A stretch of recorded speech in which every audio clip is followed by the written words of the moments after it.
Hi అండి, welcome to my channel. ఈరోజు ఈ వీడియోలో సింపుల్ డిజైనర్ హ్యాండ్స్ని ఎలా ఈజీగా కట్ చేసి స్టిచ్ చేయాలో చూద్దాం. సో ఫస్ట్ హ్యాండ్ పొడవు 6 ఇంచెస్ ఖర్చులతో కలిపి మార్క్ చేసుకుంటున్నాను. సో ఇలా మార్క్ చేసుకొని ఒక లైన్ అనేది డ్రా చేసుకోవాలి.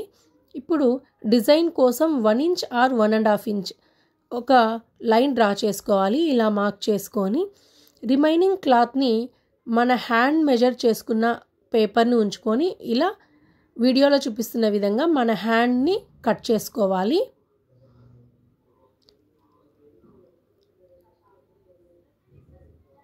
సో ఇలా కట్ చేసుకున్న తర్వాత లైనింగ్ క్లాత్ని మెయిన్ ఫ్యాబ్రిక్ పైన ఉంచి లైనింగ్ ఎలా ఉంచామో అలా ఒక 1/2 ఇంచ్ వదులుకొని ఇలా కట్ చేసుకోవాలి. సో ఇప్పుడు లైనింగ్ క్లాత్ని మెయిన్ ఫ్యాబ్రిక్ని జాయిన్ చేద్దాం. సో ఫస్ట్ కింద వైపున ఒక స్టిచ్ అనేది వేసుకుందాం. ఇలా స్టిచ్ వేసుకున్న తర్వాత దీనిని రివర్స్ చేసుకోవాలి. సో ఇలా వీడియోలో చూపిస్తున్న విధంగా రివర్స్ చేసుకొని ఒక స్టిచ్ అనేది వేసుకుందాం. ఇలా పై భాగాన కనిపించకుండా లోపలికి ఒక స్టిచ్ అనేది వేసుకోవాలి. హెవీ డిజైన్ ఇష్టపడని వారు, సింపుల్ హ్యాండ్స్ కావాలి, సింపుల్ డిజైన్స్ లైక్ చేసేవారు ఈ హ్యాండ్స్ని ట్రై చేయొచ్చండి. చాలా సింపుల్ అండ్ ఈజీ.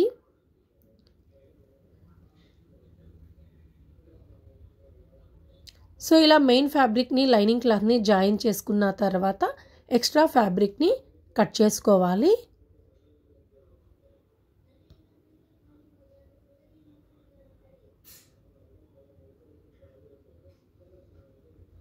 ఇప్పుడు డిజైన్ కోసం ఇలా మిడిల్కి ఎగ్జాక్ట్గా ఒక లైన్ డ్రా చేసుకొని అటువైపు ఇటువైపు మనం స్కేల్తో అయినా డ్రా చేసుకోవచ్చు, లేదంటే 1 ఇంచ్ ఆర్ 1.5 ఇంచ్ గ్యాప్ ఉండేలాగా ఇలా వీడియోలో చూపిస్తున్న విధంగా మార్క్ చేసుకొని ఇలా బాక్స్ లాగా డ్రా చేసుకోవాలి. ఇప్పుడు మనం మార్క్ చేసుకున్న విధంగా లైన్స్ డ్రా చేసాం కదండి, అవి రెండు ఒక దగ్గరికి వచ్చేలాగా ఇలా అరేంజ్ చేసుకొని వీడియోలో చూపిస్తున్న విధంగా ఒక స్టిచ్ అనేది వేసుకోవాలి.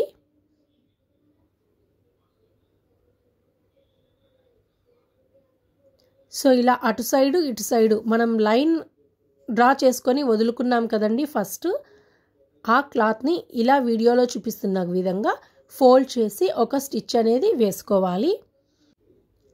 ఇప్పుడు హ్యాండ్ పై భాగాన ఉన్న క్లాత్ని ఆపోజిట్ డైరెక్షన్లో ఓపెన్ చేసి ఒక స్టిచ్ అనేది వేసుకోవాలి. చూసారా, ఇక్కడ డిజైన్ అనేది ఫామ్ అయిపోయింది, ఒక ఫ్రిల్ లాగా వచ్చేసింది అటువైపు ఇటువైపు. ఇప్పుడు వీడియోలో చూపిస్తున్న విధంగా బటన్స్ని అరేంజ్ చేసి స్టిచ్ చేసుకోవాలి. అంతే అండి, సింపుల్ డిజైనర్ హ్యాండ్స్ అనేది రెడీ అయిపోయింది. ఈ వీడియో మీకు నచ్చినట్లయితే please like, share, subscribe my channel.